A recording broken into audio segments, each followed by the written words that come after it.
പശ്ചിമേഷ്യൻ സംഘർഷം അതിതീവ്രമായി തന്നെ തുടരുമ്പോൾ ഒരു ഭാഗത്ത് ഇസ്രയേലും ലെബനനിലുള്ള ഹിസ്ബുള്ളയും തമ്മിൽ ഏറ്റുമുട്ടുന്ന അതേ സമയത്ത് തന്നെ സിറിയയിൽ അമേരിക്കയുടെ ഒരു മിന്നലാക്രമണമാണ് ഇപ്പോൾ റിപ്പോർട്ട് ചെയ്യുന്നത്.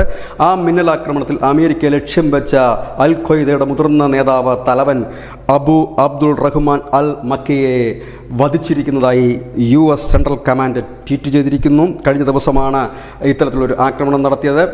വ്യോമ ആക്രമണമായിരുന്നു. ആ ആക്രമണത്തിലാണ് ഈ അൽ ഖ്വയ്ദയുടെ തലവൻ കൊല്ലപ്പെട്ടതെന്ന് പറയുന്നു. കഴിഞ്ഞ ദിവസം തന്നെ യമനിൽ ഹൂത്തികൾക്ക് നേരെ ഈ സഖ്യസേന, അതായത് ഇസ്രയേലിനൊപ്പം നിൽക്കുന്ന ബ്രിട്ടൻ്റെയും അമേരിക്കയുടെയും ഒക്കെ സഖ്യസേന ഒരു വലിയ ആക്രമണം തന്നെ നടത്തിയിരുന്നു.